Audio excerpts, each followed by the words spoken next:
একই সময় রয়ের প্রধান পরাগ জৈন ঢাকায় রেডিসন হোটেলে উনি বিভিন্ন জায়গায় মিটিং করলেন। আর এইটার ব্যাপারে কিন্তু মানুষের কাছে একটু মানে শুনলে একটু মনে হয় এটা একটা নর্মাল জিনিস।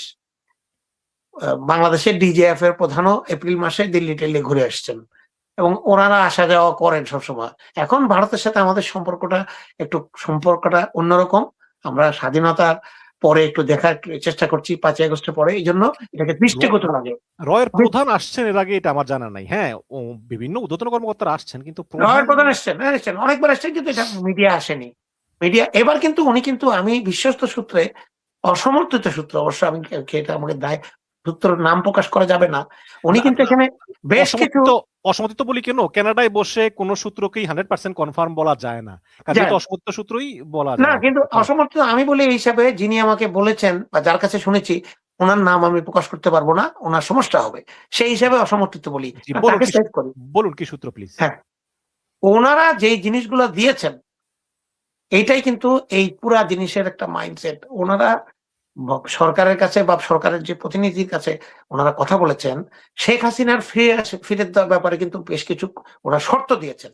সেই শর্তগুলো খুব একটা মানে যে অদ্ভুত শর্ত তাও না, এটা বিভিন্ন দেশে বিভিন্ন রাষ্ট্রপ্রধান বিভিন্ন সময় দিয়ে থাকে। মানে একটু কনফার্ম করার জন্য, যে ভারতীয় গোয়েন্দা সংস্থা রয়ের প্রধান পরাগ জৈন তিনি স্বরাষ্ট্রমন্ত্রী সালাউদ্দিন আহমেদকে বা যে কোনো একজনকে শেখ হাসিনা ফিরলে কিছু শর্ত দিয়েছেন। শর্তগুলো সব নিরাপত্তা জনিত। শেখ হাসিনাকে সাধারণ জেলখানায় না রেখে যমুনা ইত্যাদি এই ধরনের যেগুলো আছে আপনার রাষ্ট্রীয় অতিথি ভবন, এগুলোতে রাখতে হবে, পূর্ণ এসএসএফ নিরাপত্তা দিতে হবে, এবং তাকে একটা ফর্মাল রিপ্রেজেন্টেশনের জন্য মানে তার আইনি লড়াইয়ের জন্য যে কোনো ভাবে সহায়তা করতে হবে। উনি বিদেশ থেকে কাউন্সিল আনতে চাইলে সেটাকে অনুমতি দিতে হবে। এই জিনিসগুলো কিন্তু ওনারা দিয়ে গেছেন। আপনি চিন্তা করে দেখেন, ওরা কিন্তু শেখ হাসিনাকে দিতে চায়, কারণ শেখ হাসিনার দায়টা তারা নিতে পারছে না ভারত। শেখ হাসিনা যেখানে এখানে মৃত্যুদণ্ড প্রাপ্ত এবং ইত্যাদি, এবং জাতিসংঘের একটা রিপোর্ট নিজে করেছে, 1400+ মানুষ মারা গেছে, শেখ হাসিনাকে দায়ী করেছে স্নাইপার টাইপার হত্যা। সেই জন্য ভারত চাচ্ছে গলার কাটাকে দিয়ে দিতে, কিন্তু সাথে সাথে ভারত এটাও চাচ্ছে শেখ হাসিনার যেন নিরাপত্তা থাকে, এবং তাকে যেন মব করতে না পারে, তাকে যেন জনগণ অ্যাটাক করতে না পারে, তাকে যেন অন্যায়ভাবে মানে কি মানে আইন অনুযায়ী আইনের বাইরে কিছু করতে না পারে। কেন এটা করেছে? কারণ ভারত কিন্তু শেখ হাসিনাকে এত সহজে গিভ আপ করতে পারবে না। যদি গিভ আপ করে, যদি আজকে ভারত শেখ হাসিনাকে ধাক্কিয়ে এখানে পাঠিয়ে দিল, তাহলে ভবিষ্যতে ভারত যে উপমহাদেশে এবং বিভিন্ন জায়গাতে মরলগিরি করে, নেতাগিরি করে, তারা আর কোনো জায়গাতে তাদের লোক পাবে না। মালদ্বীপ বলেন, নেপাল বলেন, সব জায়গাতে তো কাজ করছে, সেখানে তাদের লোক আছে, তাদের লোককে নেপাল, ভুটান, এখানে তাদের পক্ষের লোককে তারা ক্ষমতায় নিয়ে আসতে চায়, এবং এটাই শর্ত থাকে, তাকে পূর্ণ সমতা দেবে। তার যখন পতন হয় তাকেও যেন তারা আশ্রয় দিয়ে, ভারত কি দালাল আমাকে আজকে 40 বছর 50 বছর ধরে আশ্রয় দিয়ে রেখেছে না? দালাল আমাকে তো দেয়নি।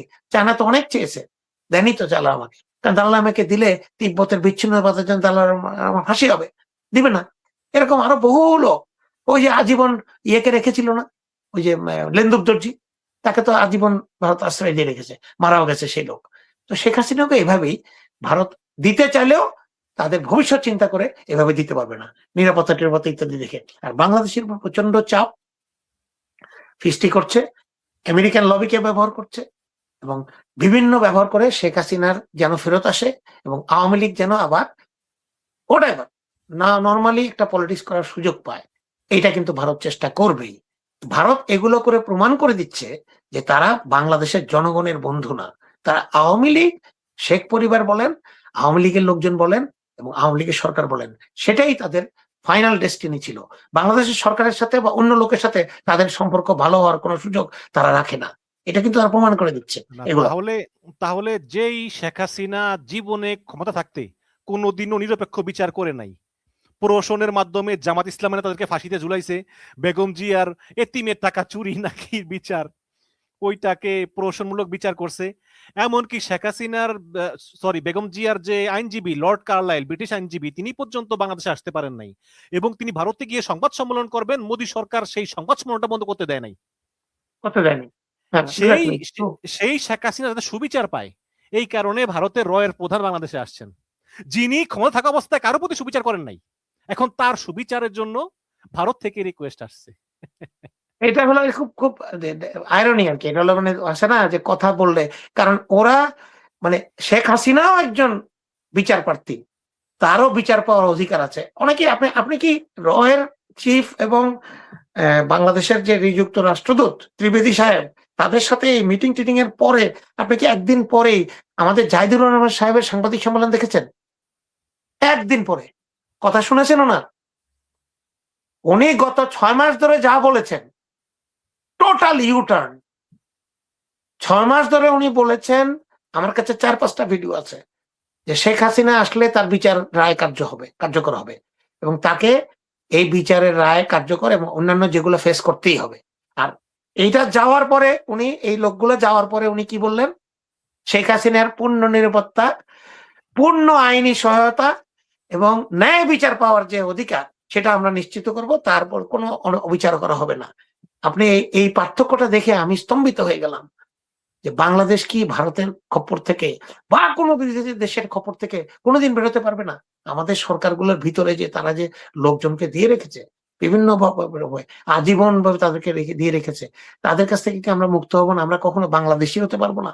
আমাদের হয় পাকিস্তানি গ্রুপ হতে হবে, না ইন্ডিয়ান গ্রুপ হতে হবে, না আমেরিকান গ্রুপ হতে হবে। এটাতে আমার দুঃখ লাগে। দেশে আমাদের দেশে কি কোনো মেরুদণ্ড হবে না? আমরা দাঁড়াতে পারবো না? খুব কষ্ট লাগে এটা।